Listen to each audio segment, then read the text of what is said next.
Welcome. I'm going to take you through the NXT Mindstorms, Lego Mindstorms software. This is the older version of software. However, it is very, very similar to the EV3, and once you get familiar with one, you'll be able to handle things in both. They're really not all that different, just a little bit different in where you look for things and some of the capabilities and so on, but they do work pretty much the same. So with that, let's get started. And up here you'll see a couple videos. There's a getting started video, and if I click on the link there, it will open that up and it walks you through a few things to get started.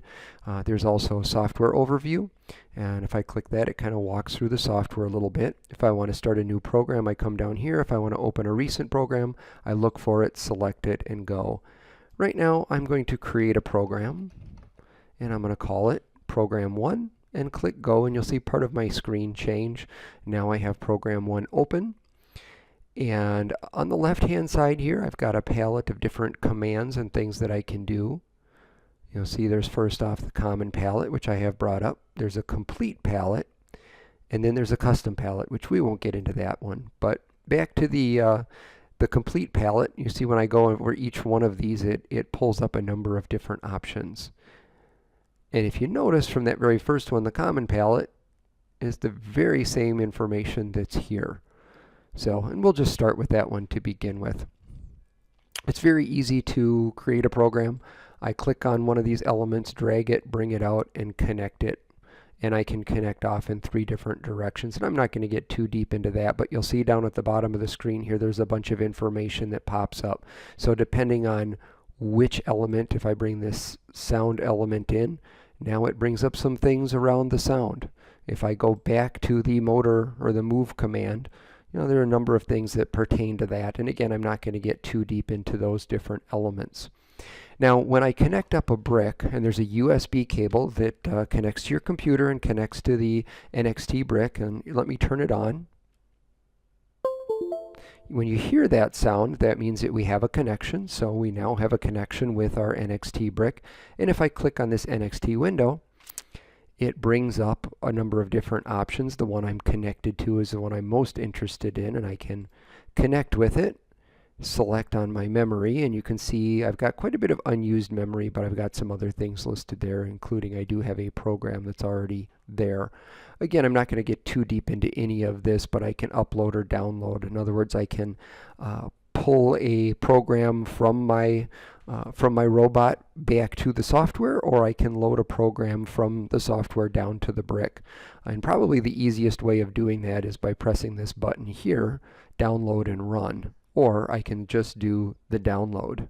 So those are probably the more conventional ways, or the easiest way of doing that. Most people do the download and run because the program that I have, like right now, I have a move command and then a sound. If I click on download and run, my robot will start moving to whatever I have selected, and it will then make whatever sound that I have selected, if any. So anyway, back up to some interesting resources. If we go to this help button up here above the copy, and there's a few different things here.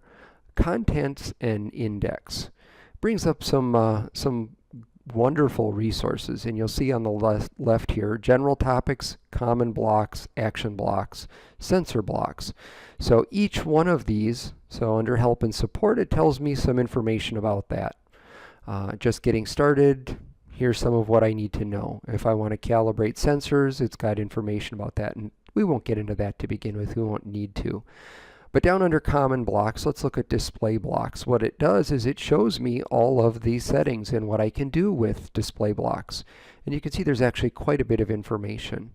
Most of this you're not going to get into to begin with, and that's okay. It's just a matter of knowing where to look when you have questions, because this course is going to be more about you figuring out and finding the solutions that you want. In other words, deciding you want to do something with your robot, or you want to change something that it's doing, and then figuring out how to do it. And we will help you down that path. So anyway, just wanted to show that there's a lot of good resources here, most of what you're going to need. Hold on one sec. Let's go back to that. A couple other things I wanted to point out. The Lego Mindstorms does have some help and support. Most of that at this point is more geared towards EV3. So, and same thing if I go to the Mindstorms web page, it no longer has any of the NXT content. But again, this NXT help screen does have a lot of that information. All right, back to our our NXT software. A couple other things that I wanted to point out here under Vehicles and Quick Start. I've got some robots that I can build, and it takes me step through step in how to build it. So in other words, I've got 28 steps here to build this particular robot, and it shows me each one of those steps and the pieces that I need to build it. We're not going to get into building necessarily what they have, although one of the elements that you could choose is the robot with 3 different motors, and I believe that is detailed here as well. So that is an option. There is also a programming guide that shows some different things, and I would encourage you to look through those because you can certainly learn a lot through some of those resources. So anyway, hope that was a helpful first video, and we'll be back with more.